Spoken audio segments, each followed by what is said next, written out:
Right, no, he has absolute biodiversity in that context, by all means, because there is built-in redundancy to all systems when you go into... This is things that I didn't have time to put in detail into the film because it would make the film so long, and the details of his general concept.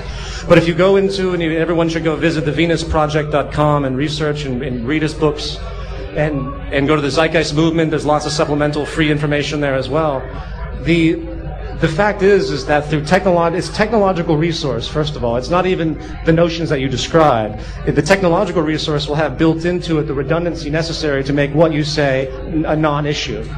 So I think that's all built into what his plan is. And ultimately, are we aiming to create everything the Venus Project aspires to in order to sustain the current population, or a projected future population of about 9 billion, I think we're looking at, or does it have some vision of how the population will become eventually self-regulating? I think that through time, through, say, the awakening of people in their religious beliefs, people will begin to understand, first of all, no one on this planet virtually has any idea, at least the social systems certainly don't. They don't relate to the environment or the earth on any level. We don't even know how to use the planet. So what's going to happen eventually is the awakening will occur. Well, people will begin to realize there's symbiotic connections to the nature and symbiotic connections to each other, and they'll begin to say to themselves, well, if I have a child, what is the ramifications of this? They will begin to understand their relationship just like they think of their financial budget if they have a child. And a consciousness will occur where people will not be regulated. No one will be forced. It won't be a one-child policy or anything like that. If this ever comes to fruition, I think people will naturally, as they become more accustomed and more aware, think less selfishly about having like 10 children, because they'll realize the ramifications of that. Most do not. You have religion that tries to perpetuate this, this constant, perpetuation of humanity. They just perpetually have Catholicism. They don't use protection. There's this pumping out of human beings, which is great in its abstraction, but it's not something that is conscious to the state of the planet. So I believe all of those things will resolve themselves based on education, not on not a construct of law at all, but people will begin to realize what their ramifications are. It was very funny. I was having a conversation with Jacques, and he was like, yes, I met someone who had 10 children. I asked her, why? I asked, what are they for? And it was one of these weird things that no one thinks about, like, what are your children for? Not that they're to be slaves, but it was like a conscious notion of, why do you have all these children? What's the satisfaction? What you tend to find is people have children because they lack something. They either want tons of love, or they want responsibility, or they lack something personally where they feel the need to have all of this responsibility, or it comes from a religious consciousness where they don't want to have abortions or use protection because their value systems are based on this, this empirical notion that everything is just as it is and I have no control. So I think those things will work themselves out, and it's been talked about in great detail by Jacques. So I think, there's a lot of things I could say on that, but I think it will not be something that has to be regulated. People will grow in consciousness, and they'll begin to understand their relationship, and therefore their childbearing will come into fruition, just like how they treat their environment and how they engage in the environment in general. Yeah, I'm hoping it works out that way too. Thank you very much, because that's really helped me engage with the project. Oh, thank you. I see a lot of hands up. I think I'm just going to have to start at the front and then start passing it back. So, next question. Hi there. Hi. We're currently embedded in an economic situation where money essentially rules the world. How are the powers that be that control all the money going to feel about this alternative system that can eradicate money? And will it be possible to fight against them, since they control all the resources and they control everything that goes with it?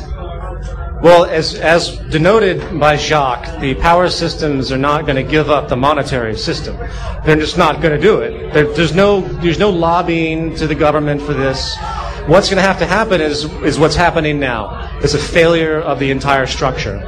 And this is one of those things about progress that we don't typically recognize. I mean, life, progress, and social change is not this step-by-step evolution, because the social structures they are focused on self-preservation. As we pointed at the very beginning of Part 3, all of our current economic and financial and corporate structures are based on maintaining themselves. So they don't want change. They don't recognize it because they lose profit and they lose control.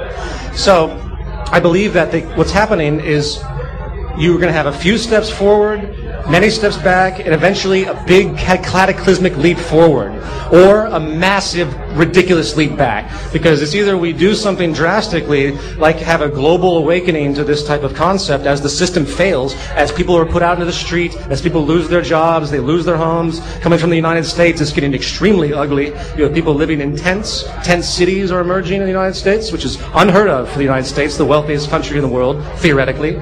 So these types of elements, these biosocial influences are what's going to make change. It's going to happen fairly dramatically. And on the conversely, we're going to move into a third world war and completely destroy ourselves, because that's the pattern that happens with these massive economic collapses.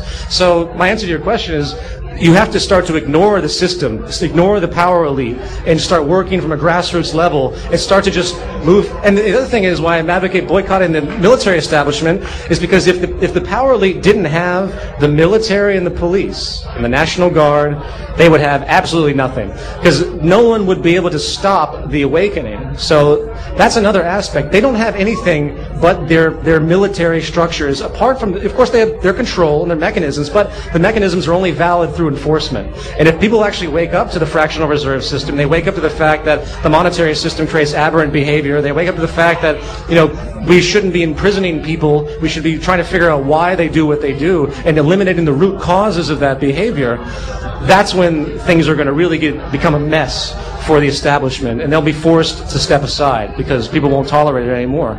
So what are the odds of martial law in the States and some kind of an equivalent? What are the odds of martial law in the States being declared? Very high, because and what could be the repercussions? All it takes is one big fear-based bank run, and one major bank run on a major bank will trigger a mass bank run on all banks, and that's what they're trying to psychologically stop. And I know you've had a few bank runs here in London, in the UK, and we have some small ones in the States, but once they do that and the system fails and the unemployment skyrockets, people get all their money out, they're going to have no other choice but to get the National Guard into the streets and impose martial law. That probably won't last very long, because if the system continues, they're not going to have enough money to even pay their soldiers.